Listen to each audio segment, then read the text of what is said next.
Episode 3 की शुरुआत में हमें दिखाया जाता है वो तीसरी फर्स्ट ईयर स्टूडेंट को जो जुजुत्सु टेक को ज्वाइन करने आई होती है। वो लड़की टोक्यो पहुंच जाती है। वो अपने बचपन की फ्रेंड साओरी को याद करती है। ये हमेशा से उसका सपना था कि वो टोक्यो जाए। फिर सीन शिफ्ट होता है। हम देखते हैं कि हाराजुकु स्टेशन के बाहर मेगुमी और यूजी होते हैं और वो उस नई स्टूडेंट का इंतजार कर रहे होते हैं। यूजी सोचता है कि उनकी क्लास इतनी छोटी क्यों है, मतलब सिर्फ 3 ही स्टूडेंट। तो मेगुमी यूजी को बताता है कि तुमने आज तक कितने सॉर्सरर्स को या उन लोगों को देखा है जो स्पिरिट्स को देख सकते हैं। मतलब ये है कि ऐसे बहुत कम लोग हैं और वैसे भी इससे पहले जुजुत्सु टेक में नए स्टूडेंट्स को नहीं लिया जाता था। अभी हाल ही में ये प्रोसेस शुरू किया गया है जिससे हम नए स्टूडेंट्स को नई अपॉर्चुनिटी दे सकते हैं। इधर गोजो आता है और कहता है कि क्या बात है यूजी, तुम्हारी ड्रेस या फिर यूनिफॉर्म तो काफी कमाल लग रही है। वैसे लगेगी क्यों नहीं, मैंने ही इसके लिए कस्टम ऑर्डर दिया था, इसलिए तुम्हारी यूनिफॉर्म में एक हुड भी है। क्योंकि नोबारा चाहती थी कि वो हाराजुकु स्टेशन पर उन लोगों से मिलेगी, इसीलिए ये लोग यहाँ नोबारा का वेट कर रहे होते हैं। नोबारा जब यहाँ पहुँचती है तो वो देखती है कि एक आदमी मॉडल्स को ढूंढ रहा होता है। ये देखकर नोबारा थोड़ा गुस्सा हो जाती है और उसके पास जाकर कहती है कि लो मेरा इंटरव्यू लो। क्यों, क्या हुआ, मैं अच्छी नहीं लगी क्या, मैं मॉडल के लिए कैसे रहूंगी। ये सुनकर वो बंदा वहां से भागने लग जाता है और गोजो नोबारा को अपने पास बुलाता है, जिस पर नोबारा कहती है अरे आपने अपनी आंखों पर पट्टी क्यों बांध रखी है। फिर नोबारा एक लॉकर में अपनी सारी चीजें रख देती है और फिर अपने बारे में बताती है कि मेरा नाम नोबारा है और मैं एक छोटे विलेज से आई हूँ।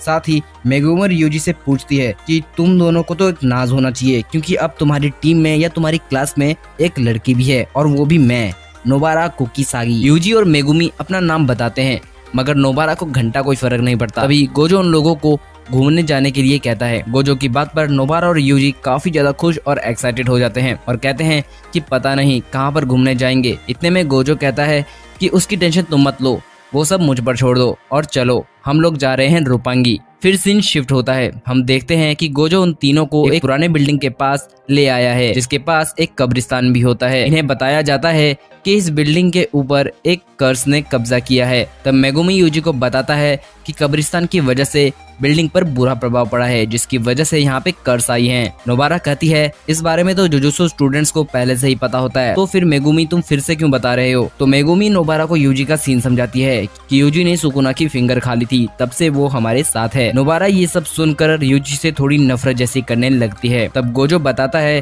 कि ये फील्ड टेस्ट है नोबारा और यूजी का, जिसके बाद गोजो यूजी को एक नाइफ देता है और कहता है कि ये कर्स टूल है और इसकी हेल्प से तुम कर्स को एक्सरसाइज कर पाओगे। और यूजी को सुकुना की पावर को यूज ना करने के लिए कहता है क्योंकि अगर वो ऐसा करेगा तो इसे नोबारा या फिर उसको दोस्तों के लिए खतरा हो सकता है।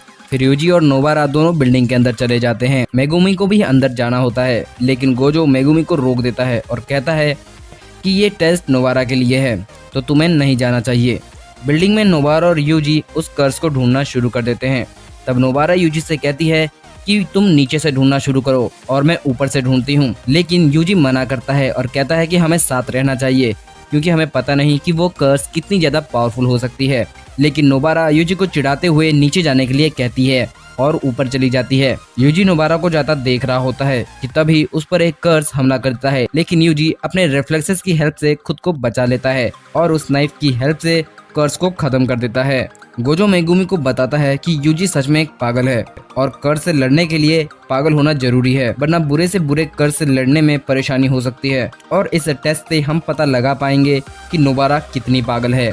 नोबारा एक कमरे में आती है जहाँ पर बहुत सारे मैनिक्विन्स लगे होते हैं। नोबारा को पता लग जाता है कि उन मैनिक्विन्स में से एक में कर्स ने कब्जा कर रखा है, जिसके बाद नोबारा अपने हैमर और कीलों का इस्तेमाल करती है और सारी की सारी कीलें उस मैनिक्विन के सिर पर दे मारती है, जिसके बाद वो कर्स अपने रियल फॉर्म में आने लग जाता है। गोजो बताता है कि नोबारा एक्सपीरियंस तो है लेकिन वो एक छोटे विलेज से है और क्योंकि विलेज में लोग कम होते हैं इसलिए वहाँ के कर्सेस सिटी के कर्सेस के मुकाबले बहुत ज्यादा कमजोर होते हैं, क्योंकि जहाँ पे जितने ज्यादा लोग होंगे उतनी ज्यादा नफरत, दर्द, दुख और नेगेटिव एनर्जी होगी।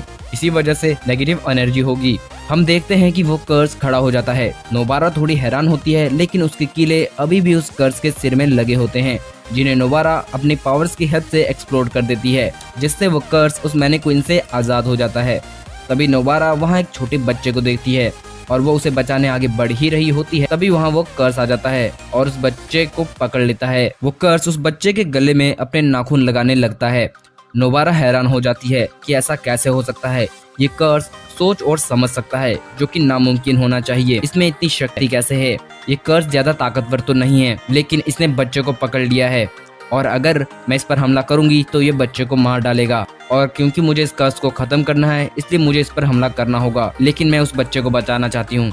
और इसके बाद नोबारा उस कर्स के सामने सरेंडर कर देती है, लेकिन इसके बाद भी वो कर्स बच्चे को नहीं छोड़ता, जिसपे नोबारा काफी ज्यादा गुस्सा होती है। उसके बाद नोबारा अपनी दोस्त साओरी को याद करती है, लेकिन तभी दीवार फाड़ता हुआ एक बार फिर यूजी वहाँ आ जाता है और उस कर्स पे हमला करता है और अपनी नाइफ से उसका एक हाथ काट देता है और बच्चे को बचाता है। वो कर्स अपनी जान बचाते हुए वहाँ से भागने लगता है, लेकिन वो ऐसा कर पाता इससे पहले ही नोबारा उसके कटे हुए हाथ पर अपनी एक डॉल फेंकती है और अपनी रेजोनेंस की एबिलिटी को यूज करके उस कर्स को एक्सरसाइज कर देती है। जिसके बाद हमें एक फ्लैशबैक दिखाया जाता है। नोबारा की एक दोस्त होती है जिसका नाम साओरी होता है, जो टोक्यो से आई थी, लेकिन गांव के लोग साओरी को ज्यादा पसंद नहीं करते थे और उसके साथ काफी ज्यादा भेदभाव होता था और अंत में साओरी ने वो विलेज छोड़ दिया और चली गई। नोबारा को ये बात बिल्कुल भी पसंद नहीं आई और इसीलिए नोबारा ने डिसाइड किया कि वो जुजुत्सु टेक को ज्वाइन करेगी, क्योंकि वो हमेशा से टोक्यो आना चाहती थी। इस पर यूजी कहता है कि मतलब तूने 4 पैसे बचाने के लिए जुजुत्सु टेक को ज्वाइन किया है ना, क्योंकि टोक्यो आने के लिए तुम पैसे खर्च नहीं करना चाहती थी। कितनी कंजूस हो तुम। नोबारा कहती है कि अगर वो उस गांव में रहती तो वो पक्का मर जाती, इसलिए मैं टोक्यो आ गई और हो सकता है कि मैं यहाँ साओरी से भी मिल पाऊँ। तब नोबारा यूजी से पूछती है कि तुमने ये दीवार कैसे फाड़ दी, मतलब इतनी ताकत तुममें कैसे है। तब यूजी बताता है कि ये सब तो नॉर्मल है ना, जिस पर नोबारा कहती है क्या नॉर्मल, ये कैसे नॉर्मल हो सकता है। खैर छोड़ो इस बातों को। इसके बाद हम देखते हैं कि गोजो और मेगुमी उस बच्चे को उसके घर छोड़ देते हैं और फिर गोजो सबको डिनर के लिए ले जाने लगता है, लेकिन तभी नोबारा यूजी से कहती है कि जाओ, मेरा सामान हाराजुकु स्टेशन पर ही है, जाओ और जाकर ले आओ, लेकिन यूजी मना कर देता है। जिसके बाद यूजी और नोबारा के बीच काफी बहस होने लगती है। इसके बाद हमें अगले महीने का सीन दिखाया जाता है और हमें बताया जाता है कि इन जुजुत्सु हाई के स्टूडेंट को एक कर्स बॉम्ब को एक्सरसाइज करने के लिए भेजा गया, लेकिन उनमें से एक मारा गया और यहीं पर हमारी कहानी खत्म होती है। और अगर आपको वीडियो पसंद आई है तो प्लीज मेरे इस चैनल को सब्सक्राइब, वीडियो को लाइक और शेयर करना ना भूलना। मैं आपसे मिलूंगा अगली वीडियो में, तब तक के लिए टाटा बाय बाय।